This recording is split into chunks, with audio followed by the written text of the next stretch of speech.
People. Que pasa, say what they do.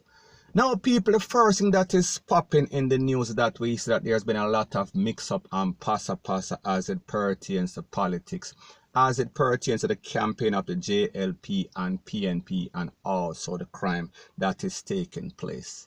And I am speaking about specifically about an incident that occurred at about 4 a.m. yesterday in southeast Clarendon. We are speaking about Rocky Point to be specific. Now, based on the information from the Popo, it is said that a businessman, a fisherman, he was robbed at his house. Some men basically running in their property, dressed up in some Popo vest. You know the type of vest that the Popo wear when they are going on any sort of operation.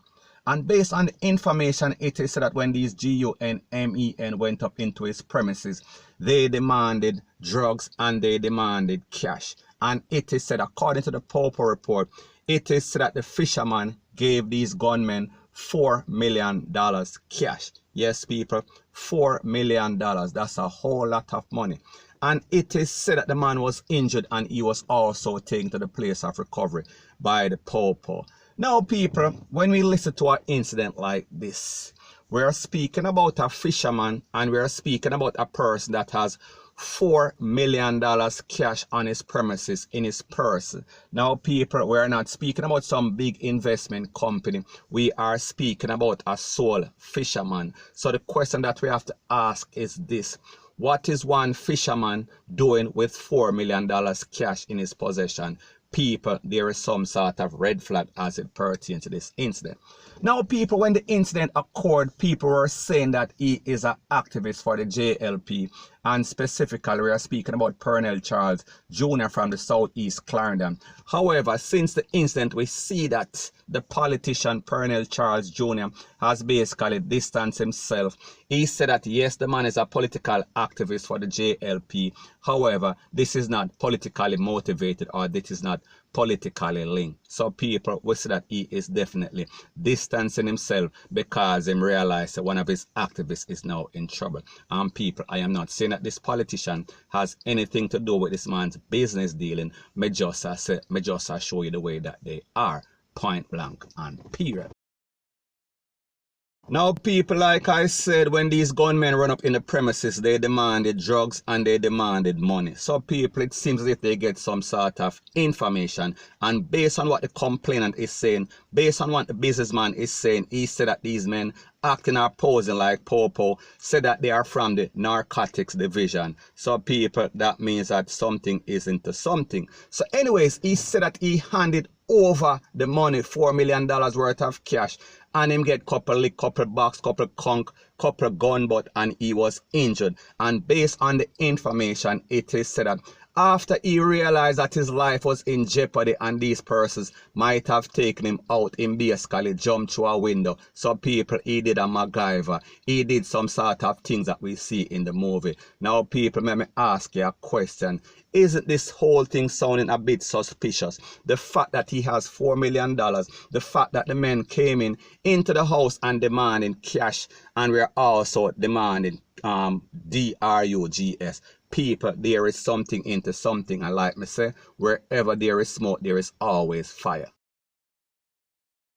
Now, based on the Popo information, it is said that after the robbery, the gunmen take with themselves in a Probox motor car. Now, people, when we talk about crime and the underworld in Jamaica, we are talking about the criminal persons. They are always driving a set of car. We are talking about Probox, we are talking about Tida, we are talking about Axio.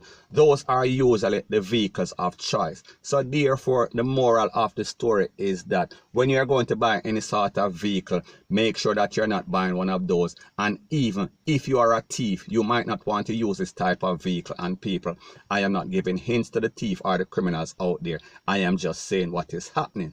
Now, people, like I said, when it pertains to robbery, It is very strange. It is a very strange. We are speaking about request for a thief to basically run up in our premises, run up on his victim, and then asking for money and also asking for drug. That means that it seems that they had some sort of information that this man might have been dibbling and dabbling. We are speaking about in some sort of illicit trade. We are talking about the guns for drugs, or we are speaking about the drugs trade.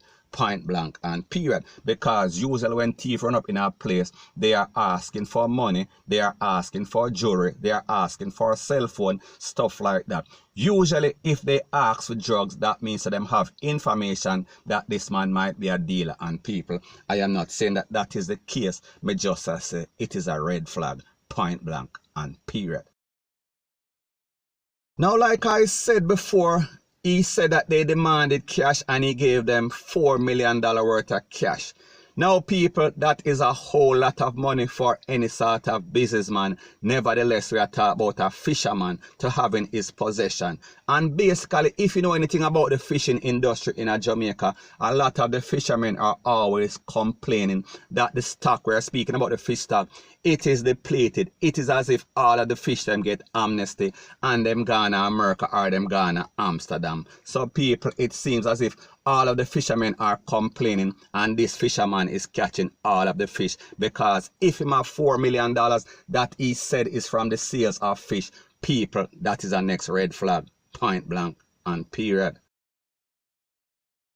Now, when we look at this case, we have to also wonder and ponder if this is some sort of insurance job. Is this some sort of conspiracy by the fisherman? We are talking about the businessman and the thief them for basically hide some money or pull off some money or take some money from the insurance company. Is this an exaggerated amount of cash that he claims that they stole from him? We are speaking about this $4 million. People, something don't sound right. I am speaking about the next red flag. Point blank and period. And last but not least, but the most obvious, or not really the most obvious red flag, is the fact that he claimed that he jumped from a window. Now, people, when we speak about the typical businessman, if them get jammed up, that means that somebody jack them off for cash and have all sorts of tool upon them. More than like the average, the typical businessman is going to freeze up. However, people like them say, whenever trouble catch you, pick the shot, it fit you. So therefore, if this man felt as if his life was in danger, he is going to instinctively, most cases, basically try to save himself. So by him jumping through the window, that might be average, or then again, maybe not. So people, me just say, this does not sound like the average type of businessman. This does not sound like the typical type of businessman. This sounds like somebody that might have been dibbling and dabbling in some sort of illicit activity. So therefore, he has that criminal instinct to basically jump through the window and save himself. We are talking about some MacGyver-ish. Point blank and period. So anyways, people, that is my views on the whole thing as it pertains to that. And like me say, it is just my views and opinion. It is not the gospel. Your views and opinion can be respectfully different from mine. And people, like me say, don't buy puss in a bag down a back road, and even worse, don't buy puss in a bag. That means that don't fall for the okey pokey. Don't be brainwashed. Now, before I move to the next part of my video, please subscribe to my next channel. It is called Jamaica Dancehall Source. I'll be pinning the link to that channel in the description of this video. And also, please subscribe to this channel. We're speaking about true Jamaica buzz. And when you subscribe, please press the notification bell or icon, and also press all in the option. Now, people, this one is called Red Alert, Red Alert. This one is called Mayday, Mayday, because we see that the COVID situation in Jamaica, it is getting out of hand.